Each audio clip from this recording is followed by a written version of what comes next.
Welcome back to the Driveway Beers podcast with Mike and Alex. As always, we appreciate you listening. Please rate us on all the podcast platforms. Like, subscribe, comment, share wherever else you're listening, and enjoy the show. All right, welcome back to another episode. We appreciate you coming back as always. Please like, subscribe, comment, and share wherever you're listening to us on. If you've switched from Google Podcasts to another podcast listening platform, drop a note below if you're on YouTube and let us know where you're listening. Although I guess that would mean you're probably listening on YouTube. Want to thank Adam Chubbuck with Douglas Realty, techmd.com. This real estate market is heating up or heating down, depending on how we want to look at it. You need someone on your side that's going to know where the market is going, how the market has been, that can get you the best deal on a house if you're buying and can get you the most money for your house if you're selling. And the one thing with Adam is he will let you know straightforward whether it's the right time to buy or sell, and he's not going to force you into or try and convince you of a transaction time that works for him because it makes him money. He's going to do what's best for you.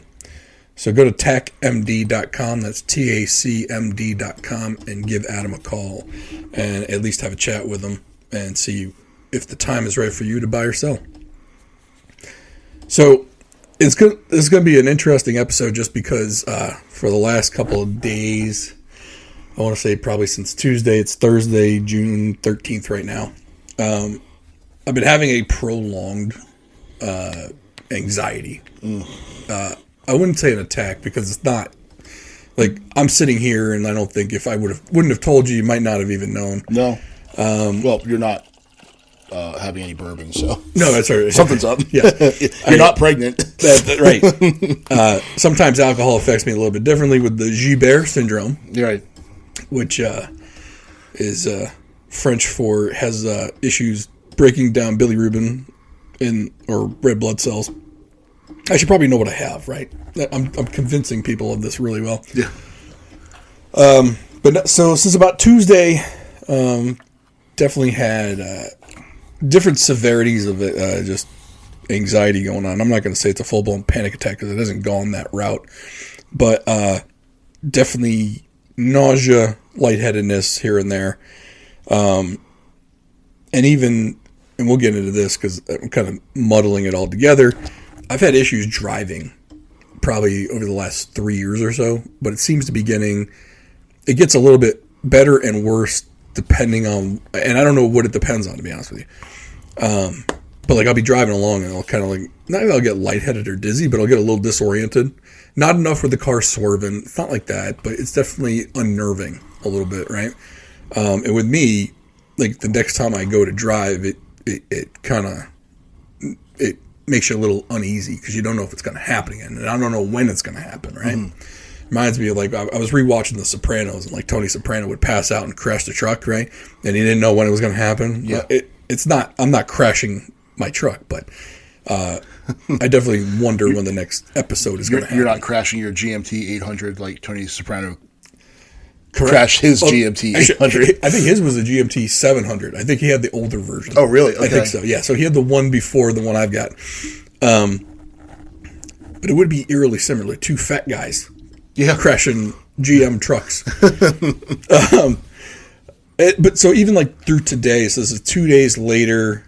Now, my doctor had prescribed a beta blocker, Pranololone. It's a weird fucking name. 10 milligrams.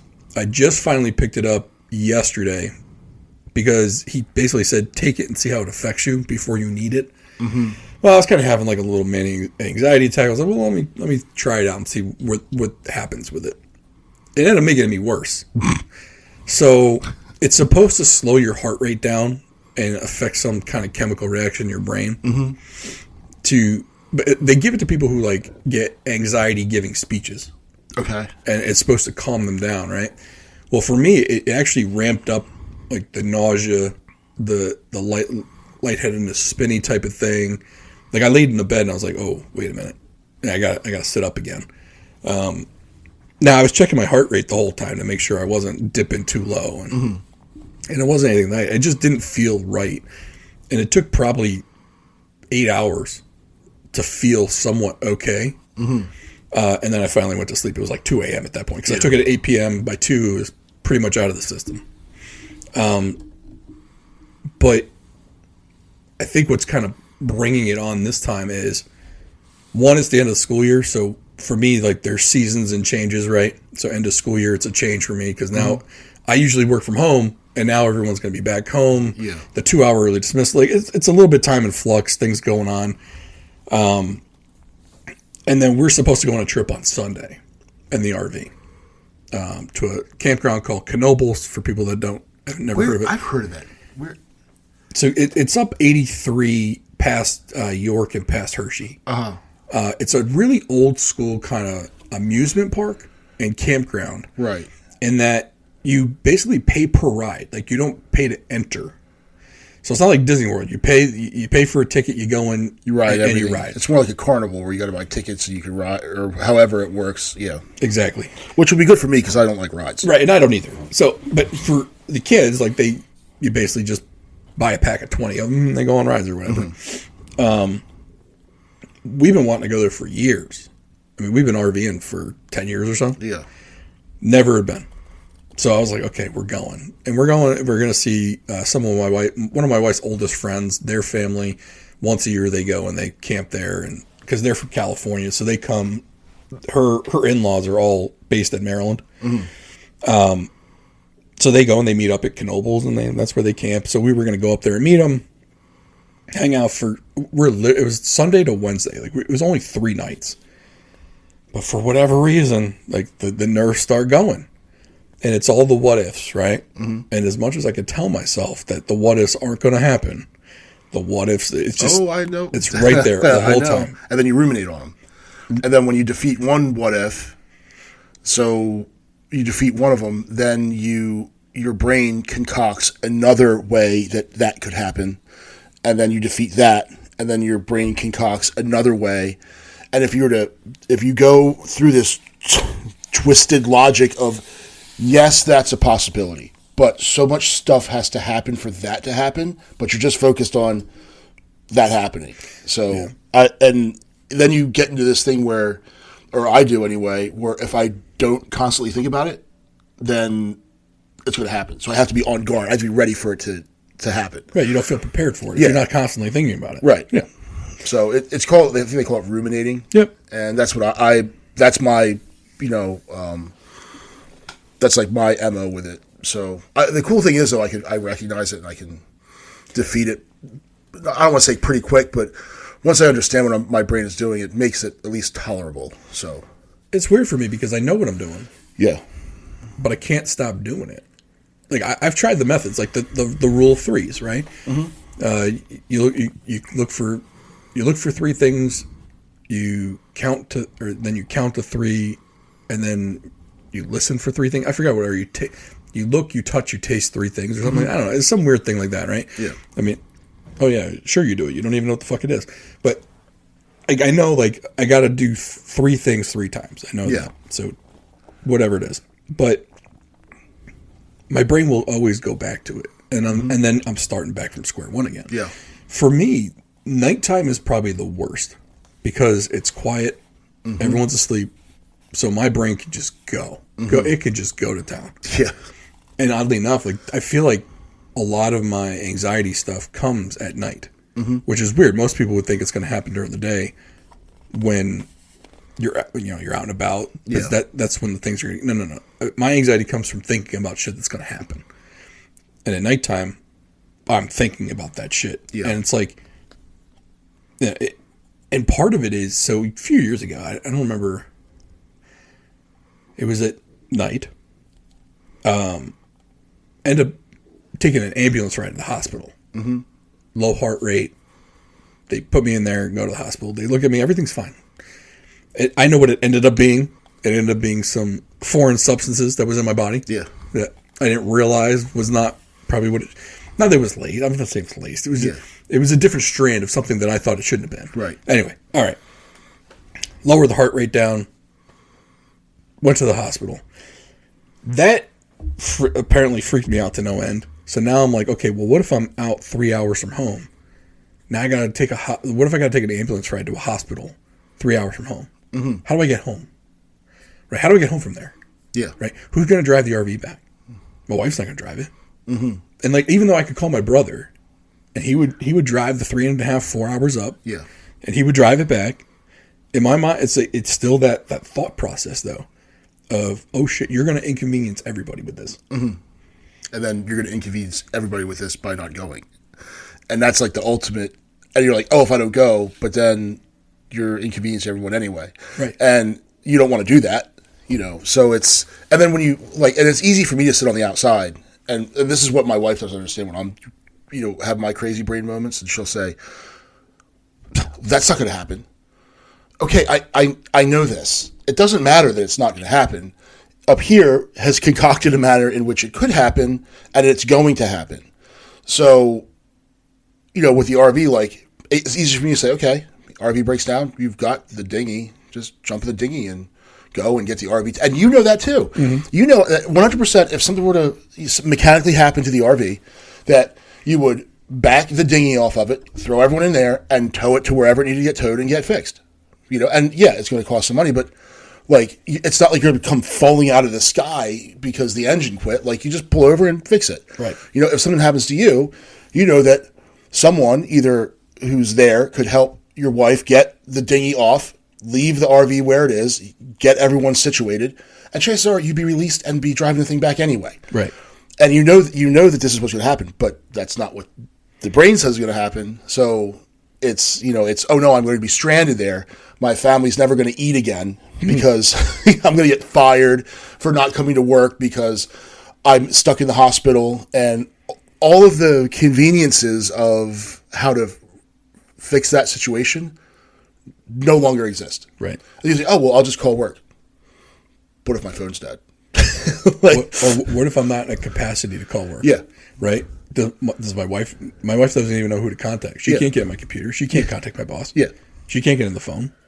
She didn't even know she's never even met my coworkers. Right. Mostly because I barely have even met my coworkers. Working remotely, you don't even see their faces. Yeah. If I hadn't worked with them before remote work was even a thing, I wouldn't know who the heck I'm working with. Right. Like, just names on the screen. Because everyone has their cameras off, playing on their phone. Correct. It was funny. Like, I was on a call the other day, and like, it's like they call them outreach calls, and you're on the call for anyone who's interested in what you're doing to call in and get information. So there's 10 of us on this call, all internal people. One guy calls in.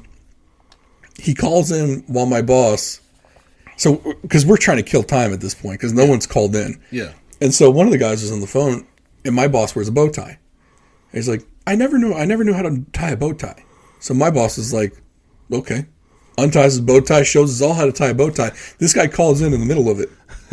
So all he's seen is my boss tied a bow tie, so then he gets on, and we're like, so do you have any questions? He's like, no, I just called in to see if anyone else had questions so I could learn something from them. I was like, well, we really don't have anything for you. And so the guy was like, well, at least I learned how to tie a bow tie. Like, there you go. Yeah. Your tax dollars at work. Yeah. Right. And so that's how I ended up being on my conference call. Yeah. And not seeing. My boss was the only one who had his camera on. Yeah. And funny was like, he's like, guys, don't bother putting your cameras on. It's fine. Mm-hmm.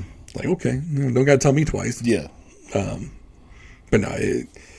But yeah, so me and dealing with anxiety. I mean, I'm hoping for the magic pill. Mm-hmm. And it's not coming, apparently. Yeah. So I tried the increased dose of Zoloft. I went from 25 to 50 milligrams a daily. Mm-hmm. And even 50 milligrams daily isn't a big dose of Zoloft. Yeah. 25 milligrams, I guess, is considered a children's dose, for crying out loud. Mm-hmm. So I'm barely in the adult dosing range. Well, I feel it's helped. I don't think it's not putting an end to like these types of anxiety issues. Yeah. Is it stopping a full-blown panic attack? Maybe. I don't know. The beta blocker, I was like really hoping would work.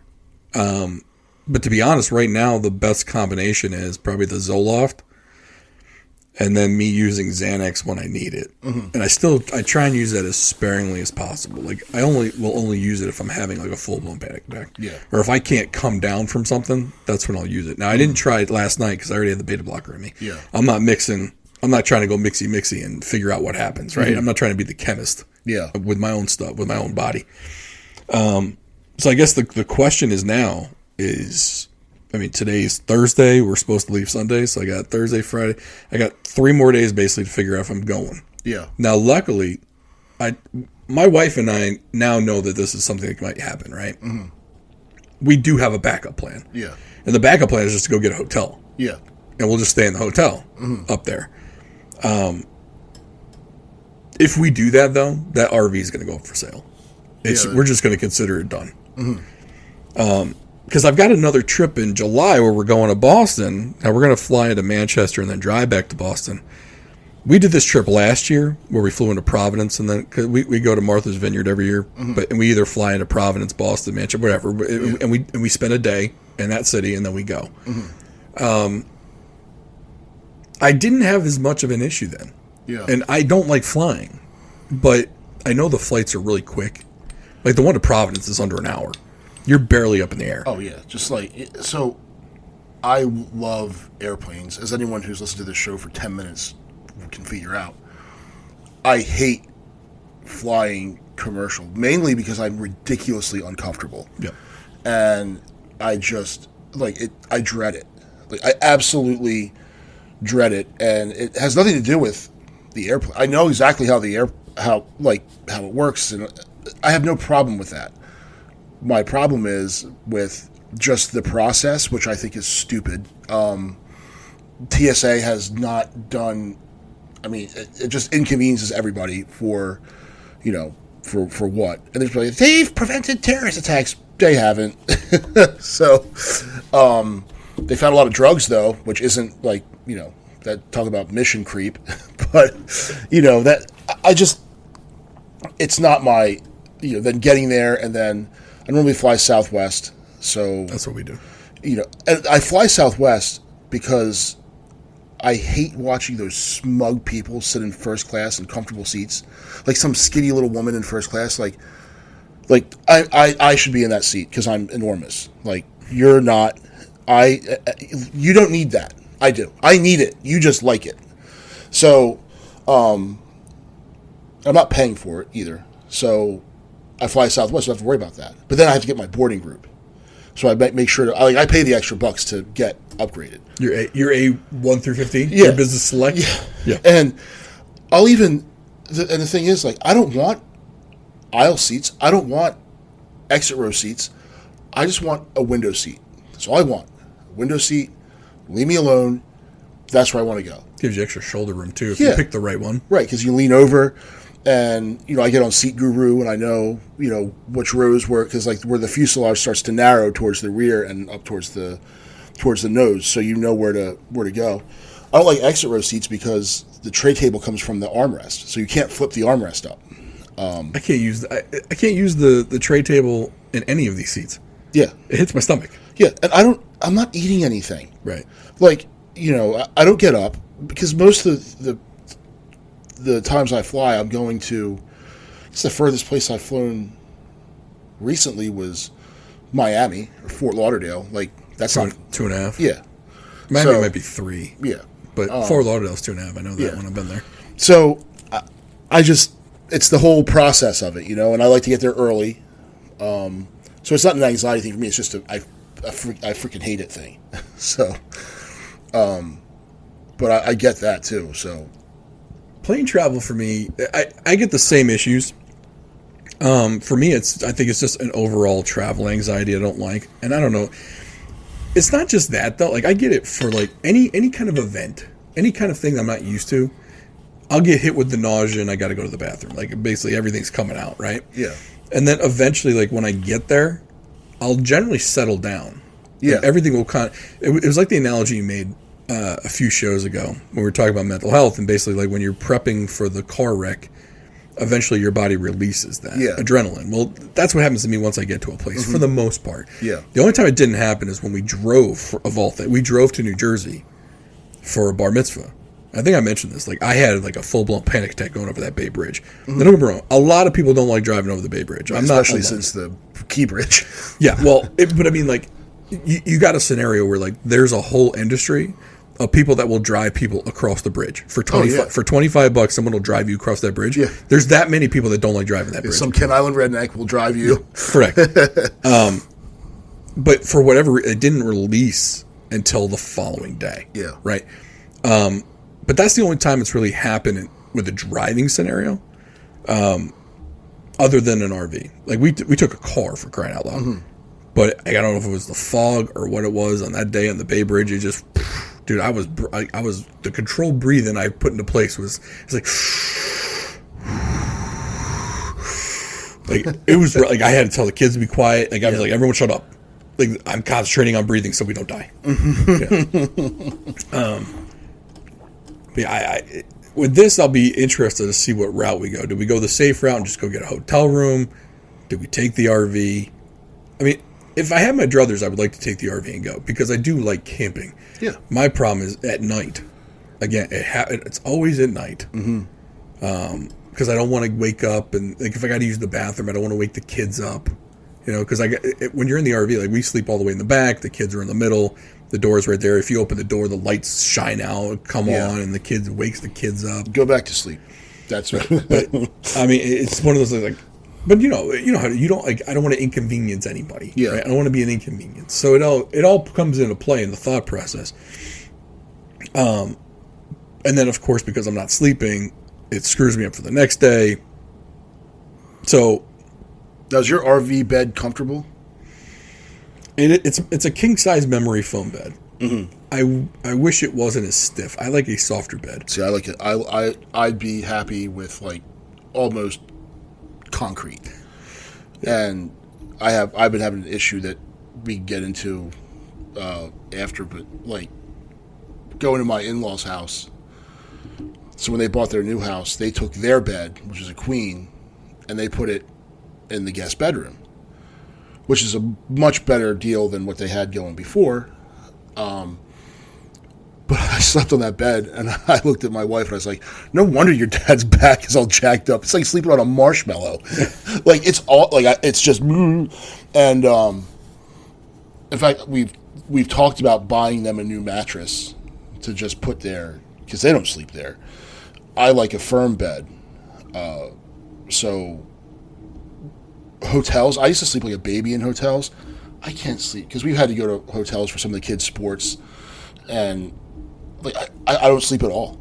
Like I just toss and turn, and usually I have my youngest with me. He calls it Snuggle Club, and it's cute because he's in kindergarten. It won't be cute when he's like 15, right? And he's the last one, and he'll be bigger than you. Yeah. And the thing is, it's like he's the last one, so like, oh, he can do it. Where the other one's like, get out, right? But for being the smallest person in the family, he takes the most amount of room. Right. So because he probably sleeps diagonally. Right, and it's like he wants to become a part of you. It's like, dude, what can I please have? I've woken up on like 8 inches of mattress, and it's him just sprawled out, all the covers. Somehow he wraps himself up in the covers, like an egg roll, or a cigar. The ends are tucked into. Yeah. Like, How'd you manage how did this even happen? How do you breathe? Right. So, can I talk about what my wife, for whatever reason, has started to sleep diagonally in the fucking bed? I'm like, I am like 3 times your size, and I'm taking up a sliver of this bed. Yeah. Can you not sleep diagonally, please? You have to build a fence. She's taking up 3/4 of the fucking bed. Okay. You guys have a king? Yeah, we do. Yeah, so do we. Yeah. That's at home. We have a king. Yeah. And there's a company that makes like these enormous beds. I think they use them for like orgies and stuff, but like it's like twice the size of a king size bed. Got to have a place for the upside down pad. Yeah. You know what I'm saying? I'm like, let's do this. Let's get one of these. She's like, what? She's like, you don't love me? I'm like, no, we can roll in together for the, the home and away game for the best. Yeah, for the best 3 minutes of your life. Sure. But like on other occasions, I have some friends that they sleep in separate rooms. Yeah. They're super in love, and one of them goes to each room when it's time for that. But otherwise, they like, it's awesome. I sleep in my bed. She sleeps in hers. There's no snoring. There's no waking up. There's no I like this temperature. I like that temperature. And so Luckily, we don't have that issue. I just have like, hey, when I roll, well, like, because I tend to roll on side to side, and like my feet hit her feet, and I'm thinking there's something else in the bed with me because I didn't think there's any possible way it's her feet because we have a king bed and there should be a lot of room here. yeah, I'm like, I swear to God, dude, that happened one night. I was like, oh my God, there's a snake in the bed. Like, not that her feet are scaly or anything, but I'm just like, Yeah. I just wasn't expecting something cold and skin-like right, to you be should there. have been- right. Yeah. Speaking of a snake, I was watching. There was the 10U softball game. This is gonna sound creepy until I get to the point. 10U softball game. Both teams from our 10U division were playing in the championship, and some of those girls were playing on the tournament team that I'm coaching this summer with one of the coaches from that team. And so I just wanted to go see the game because I knew the two pitchers were really good, which is rare for us to have really good pitchers at that age. So I wanted to go see. Apparently, like at the third or fourth inning, out of nowhere, the second baseman just jets to her dugout past the third base coach, and everyone's like, and he was like, even he was like, and this is the guy I'm coaching. He's like, why is she just sprinting off the field? Like, Hey, we only got two down. What are you doing? like there was like there wasn't even like a girl like waiting for a pitch. Like it was like they were changing pitchers or no that like it was a new batter with a new count. Like there was no way she thought it was 3 outs and it just sprinted off screaming. He's like, what is going on? And then she goes, there's a snake out there, and we're like, a snake? Because the outfielders didn't say anything. So apparently it just slithered past the outfielders and made its way on the infield. And there was a snake on the infield. And it wasn't like a little garden snake. yeah, it's like a big black snake. It was a black snake that was like 5 feet long. And I was like, oh shit, I wouldn't go near that shit either. Yeah. I would have run off. If I was playing, I would have run right off with her. Because I don't do snakes. Snakes is not my alley. Right. So all of a sudden, like, so I don't know. I'm in the outfield watching the game. I don't even know what's happening. I just know like there's a stoppage of play, and now I see like 3 dads walking on the field, 2 of which have rakes. I'm like, why are they grooming the field in between the innings? Like we don't.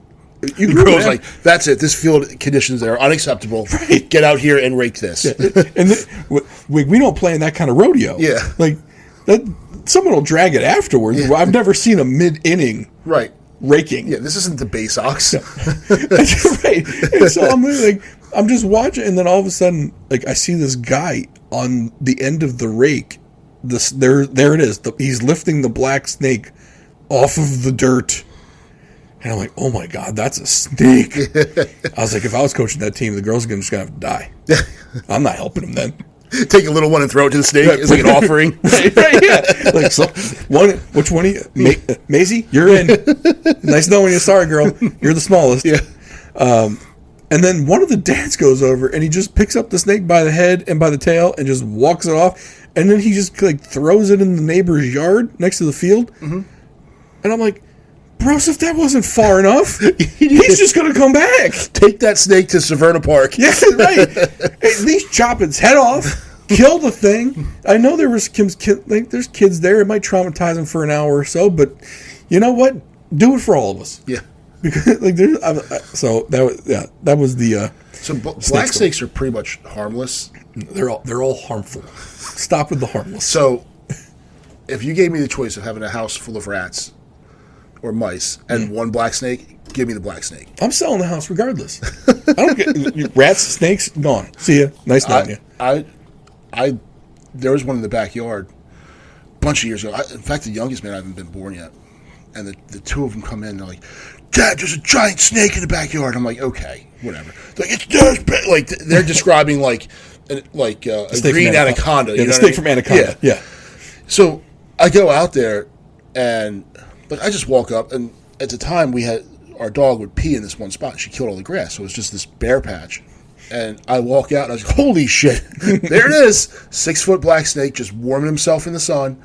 And the kids were like, Dad, are we going to kill it? No, we're just going to let it be. He's just chilling. So he went under my porch or under my shed. I was like, I just watched him go, and he just kind of he left because I got close to him, but it wasn't like hissing or like trying to, you know. You are much more accommodating than I would have been. Well, first of all, I would have screamed, and then Like a super high pitched one. yes, yeah, like from Jonah Hill from Superbad or whatever that movie was. What was the one with they started the school? It was him and the other kid, Justin Long. Mm-hmm. They started the schow. Accepted, I think. Oh, yeah. The mummy drops from the ceiling and he screams his head off. That would be me. Yeah. No, I don't do well with that. I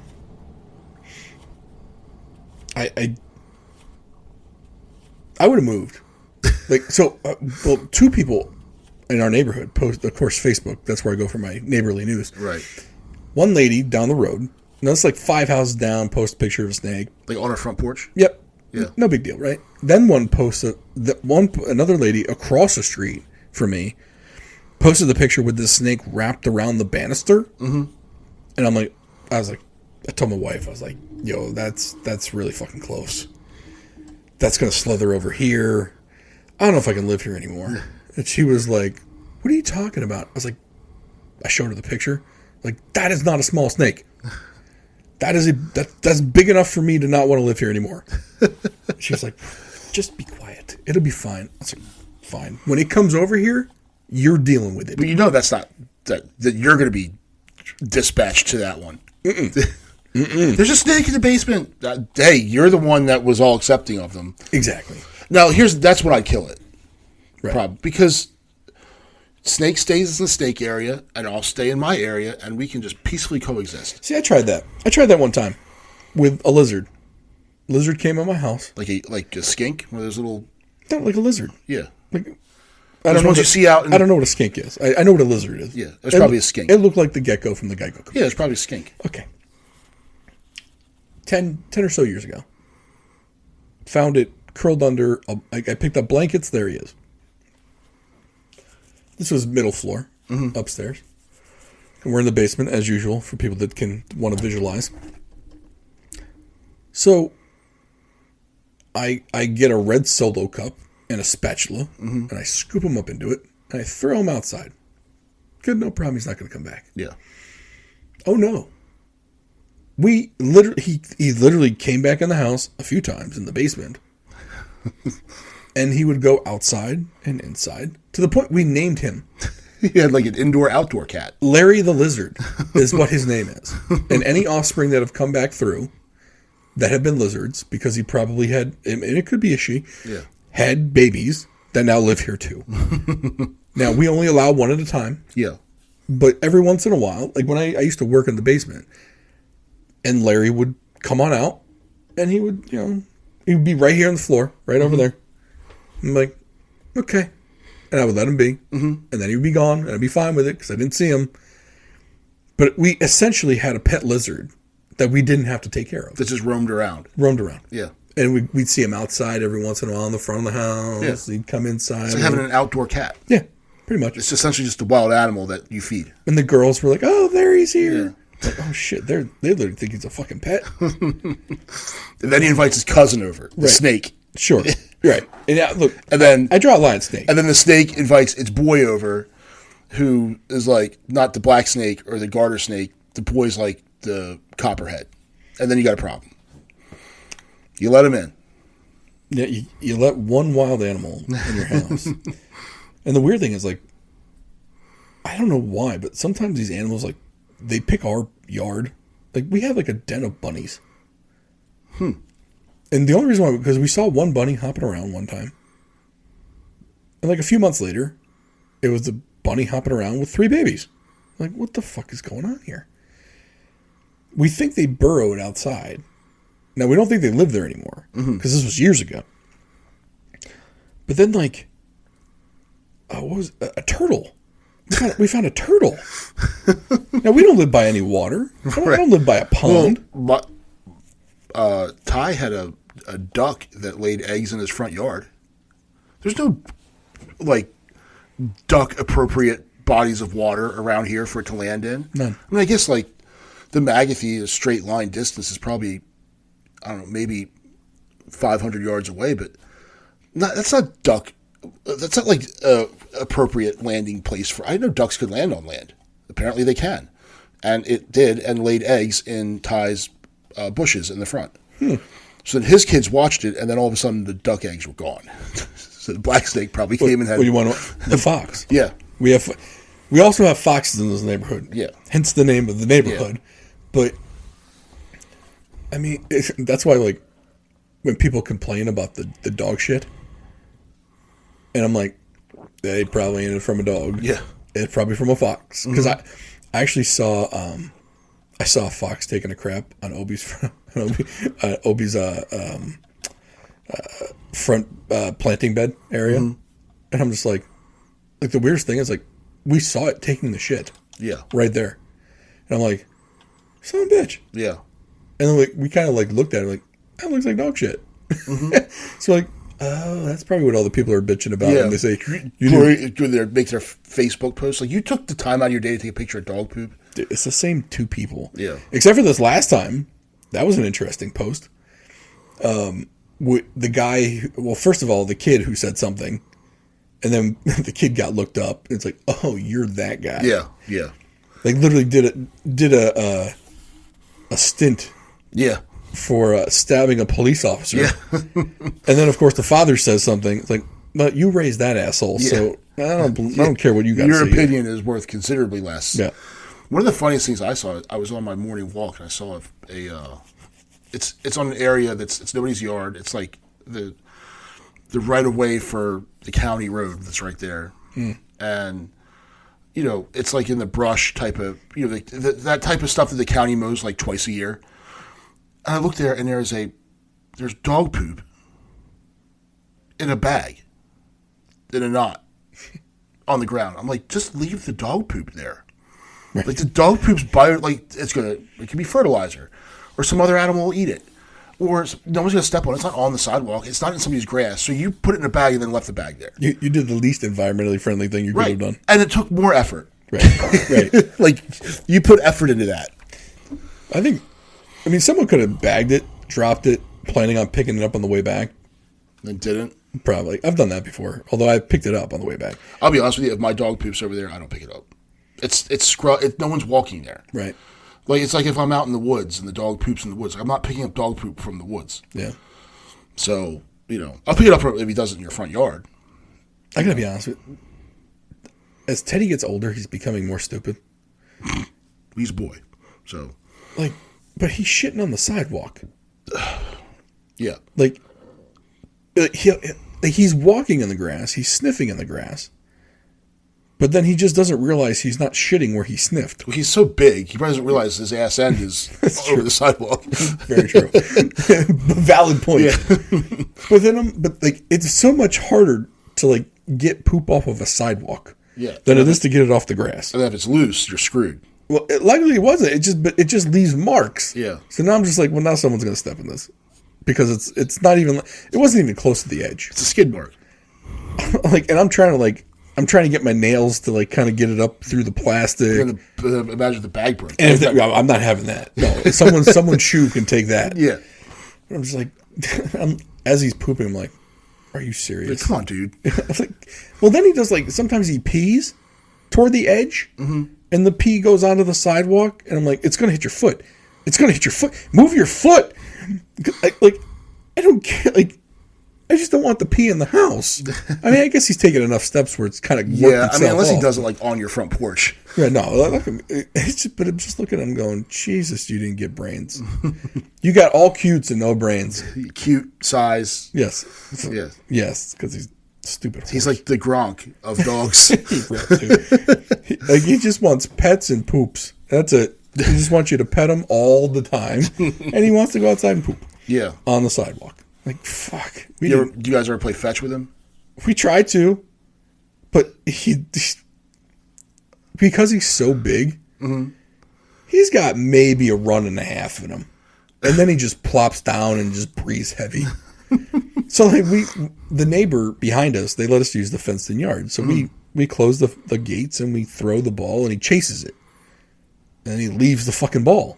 It's like, no, dude, you just chased it. Can you bring it back? He ran to it. Right, ran to it, ran over it, put his nose on it, and just leaves it. I'm like, fuck, I'm fetching my own fucking ball. This is not how this is supposed to. So I pick it up, and I throw it again, he chases it again, and he fucking leaves it again. And I was like, I'm not doing this twice. No, first time I got you, second time, fuck you. Yeah. And then he does he runs in a circle for no fucking reason. And this has taken maybe, I'll say a good 5 minutes. Yeah. 10 on a good day. And then he just plops down and he's done. And then he doesn't want to go on a walk. He doesn't Has he ever stopped mid-walk and yeah. just said, oh, nope? dude, I swear to God, I was so, I don't know if I should have been embarrassed or pissed off. I'm literally walking and I crossed Viking so I crossed Norton onto Viking South. As soon as we got over and got to the sidewalk and into a little bit of shade, he grabbed a stick and he laid the fuck down. And I'm sitting there at the at the four-way stop there. People are driving by and honking, and I'm just waving like, yep, I'm that asshole. Yeah, I got the dog who won't fucking take a walk. And I was like, why did we even leave the house? And the weirdest thing was, we went up to my brother-in-law's house and we let him off leash because they go traipsing through the woods because he lives in a rural area. And my brother-in-law's got a 65-pound golden, and big boy's trying to keep up. Does it for the whole day. That dog didn't move for 3 days when we got him home. He would go out to the front to pee and poop, and he usually doesn't poop in our yard. Yeah. But he would pee and poop in our little strip there between us and the road. And he was he just turned around and he was leading us, he'd lead right back in the house. I ain't walking today. Today is not the day. I don't have any energy for this. I was like, bro, I feel you. Because so my old dog was big, and I took her for this long walk. We're coming back, and we're right around the corner from the house. I can see my house from where we were. She just lays down. I'm like, come on, let's go. And she's, nope. She's looking at me. So I dropped her leash and I said, all right, I'm leaving. And I walked back to the house, still on the porch, and she's laying there in the grass, kind of panting a little bit, but we weren't running, but it was a warm day. And she's just looking at me. I'm like, you coming in or what? What are you doing? So she was such a cool dog that she would just if she got out of the backyard, we'd hear a bark at the front door and go and let her in, and she'd come right in. Mm-hmm. So I'm just sitting there, and then someone drove, hey, your dog's down there, right? Yeah, I'm looking at her. Thanks. I can see that. Thank you. You want to try and get her in? Yeah. So I'm not carrying you. Right. She weighs 70 pounds. I'm not carrying you. Right. I could, but I'm not going to. So eventually she realized that I was not going to carry her in, and she gets up and it was the slowest walk back to the house. Yeah. Head down. Fine. I will walk with my own feet to the house. And then I put her in the backyard, and she had this racetrack that went behind the shed, and she does 10 laps sprinting around the racetrack. I'm like, where was this? So, She's giving the middle paw. Yeah. No one of these. Next time you will carry me. Yeah. Yeah. So you will refer to me as Your Highness. Now, are we going to bring the dog on the camping trip? No. Okay. No, because we were worried about again, big dog, little space, right? Mm-hmm. Especially driving with everything compacted up. Yeah. So it's going to stay with a local lady who's just going to take care of it for us, and that'll be the end of that. And, yeah. But if going back to the beginning topic, if I go, I don't know. Right. Be an interesting decision on what we do with that, just because. At some point, the worst part about it is it's just fucking exhausting. Yeah. It's been 3-4 days of this, and I'm just I'm fucking tired. Yeah, and that's where you get to. You're just that you're. It's just knock it off. It's all the internal dialogue, because there's with me there's a good, like the crew in the Inside the Head. I love that movie Inside Out. Yeah. And this Inside Out 2 is coming out, so I'm jacked for that. yeah. I thought it was a great movie. I might actually go see that in the theater. I rarely go see movies in the theater. We've been dying for movies in the theater. And I think you're right. I think I'm going to take the kids because the kids like going. Mm-hmm. Yeah, go ahead. So, and I like to eat too much popcorn. I get sick. But anyway, so the crew in my head is like, they're all like, will this asshole just like get going already? So the majority of the crew knows what's supposed to happen, but there's this one guy just freaking out. So it's like, hey, guy, can't you like punch that dude? Like, right. But it's funny though because anxiety moves in with the other emotions and stuff in there, so that it should be. I thought that's a great movie, and I watched that because I think it came out. I'm not sure what year it came out, but I watched that movie like without a kid around. It was on. I just watched it, and I'll throw it on too. Yeah, it's just a good movie, and it's like an introduction to like psychology, pretty much. So, and I love it at the end where they have all the animals or like the different people, and they're like the cat, like you see the cat just freaking out. Oh yeah, it's like a cat inside is freaking out, like stepping on all the buttons. It's like, so I thought it was hilarious when they did inside the mother and the father's head. Mm-hmm. Yeah. And then the boys were like, girl, and they're like, oh, they're like running around, they don't know what to do. But yeah, so that I'll look forward to that.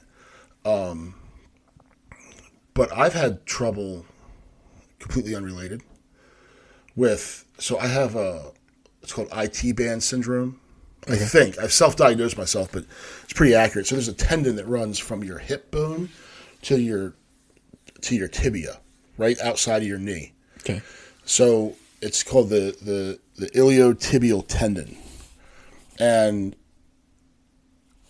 if you do a lot of running or walking or cycling, a lot of repetitive motion, this tendon can become inflamed and it's painful. So I've had bouts of it before. I think it's funny because some people just call it, informally they call it runner's knee, which I don't run ever. If I'm running, if you see me running, fall in, because there's something awful behind me. Something's coming. Right. There's something I couldn't kill or eat, and it's really bad back there. So, normally though, it'll hurt a little bit, and it's fine. It just gets a little stiff. But this time, when I'm standing, walking, squatting, whatever I'm doing, it's fine. When I sit, it'll start to hurt. But it's worst at night. It's absolute worst at night. And it hurts so bad it wakes me up. To make it stop hurting, I have to stand up. If I stand up and just walk to our master bath and come back, it's fine. I lay back down. 40 minutes later, it's doing the same thing. So I haven't really slept more than 40 minutes in the last 2 weeks. So I think I'm going to finally break down. The other thing is I don't know whether to go see an orthopedist or a chiropractor or do both. Because sometimes it can be caused by stuff being out of alignment, and that's what causes the inflammation. It's only on my left side. The right side's fine. So, but it's the worst thing because, like, I've been super on point with getting up early, but I think this is what caused it. I was going for these long walks in the morning, every morning, for 3 months, going on at least a 1.5 mile, sometimes 2 mile walk, and I come home, get ready to go to work, and do my thing. So it's been hurting, so I haven't been doing it. And the walking probably caused it, because that's usually what happens. The walking probably caused it, and now that I have but now I'm not walking, it could be aggravating. He's like, oh yeah, a sudden change in activity, either increase or decrease and it's like, I'm pretty tough when it comes to pain, but like this thing is like, and it's the dumbest thing, and they say, well, so you look up like how to treat it, like use the RICE method. Rest, ice, compression, elevation.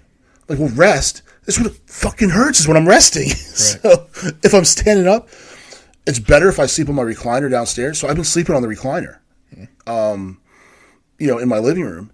But like last night, I was even waking up from that. Like, this is insane. So, I mean, obviously you got to get it diagnosed first, right? Mm-hmm. So I guess the orthopedist would be the one to diagnose it. Yeah. But the chiropractor might be the one to fix it. Yeah. But you can't could you go to the chiropractor first to diagnose? Well, I don't know if a chiropractor can diagnose anything. Right. I think they just kind of Align. do alignments and adjustments, which would probably be beneficial for me anyway. But I'm not sure if, because some orthopedists think chiropractors are quacks, So it's like, and I'm always afraid, like, are they going to adjust it too far and like kill me? You just see in the movies, like they just twist the guy's neck and they're dead. They touch the right nerve point and you're passed out cold. Right. And like, that's how I feel like, and that's how it sounds when they do stuff. Like, oh, we're just going to pull on your head. And then you hear like the sound that like when, Steven Seagal's breaking somebody's neck, that's what it sounds like from your neck. I'm like, did they kill me and this is heaven? In all honesty, that's probably the way to go. Yeah. Make it quick and painless. Yeah. Right. So that's my, that, and sleeping is like the worst. So that makes everything else worse. Yeah. If you can't sleep. Yeah. So, but sleeping for, 6 40-minute increments really isn't fun. No. So, because you're not getting in that REM sleep either. No. And then the CPAP that I have, which was like life-changing, because I'm not falling asleep, I always know it's on, and I just pull it off because I can hear it, because normally you can hear it, you can feel it, well then you fall asleep and you don't know it's there and you're just sleeping well. Well, now it's like I hear it, feel it, I never get comfortable, I just rip it off, and I finally fall asleep at like after 4 o'clock in the morning, but then the alarm goes off. And it's, and I'm not doing the workouts in the morning because I'm not sleeping. So it's just like this continuous cycle of suck. But, yeah. I'd go to the orthopedist first, I guess. Yeah. At least get a diagnosis on it. Right. It might be something else. So I'm going to make the appointment. But if they say, oh, yeah, we can see you in 3 months, I'm just going to go to the chiropractor. Yeah. Like, Yeah. So. Because if they can fix it in one go. Then I can just cancel the other one. So, and they're like, oh, your shoes can affect, like, come on. Like, why is it all this stuff, How many, for how many years did people get away with shit shoes? Yeah, forever. And be out of alignment and they'd be fine. Right? My dad wore the same shoes for like 5 years. So. Yeah. Well, I think we touched on all the mental stuff. So I guess we're going to call this a health episode. Yeah. And hopefully if you guys have any remedies that you know about for anxiety, put them in the comments. I'll listen to anything at this point. I got to find a new therapist. Broke off ties with my old one. I think we mentioned that in the last episode or one before that. I think it was 2 episodes ago. So I got to find another therapist. But then I'm like, okay, it's at least 4 or 5 sessions to catch them up on everything. Mm-hmm. So, not looking forward to that, but I know I got to do it. So, yeah. If you know of anything that's worked for you, if you put a beta blocker in, I'm going to block you. But let us know what you guys have done for your anxiety. What meds are you on? I'm on the Zoloft and Xanax, but I try not to use the Xanax as much or at all if I can avoid it. But let us know what you're doing. And let us know what situations you've had with anxiety. Share with the group. I'm sure it's going to help someone else. And we'll see you next week.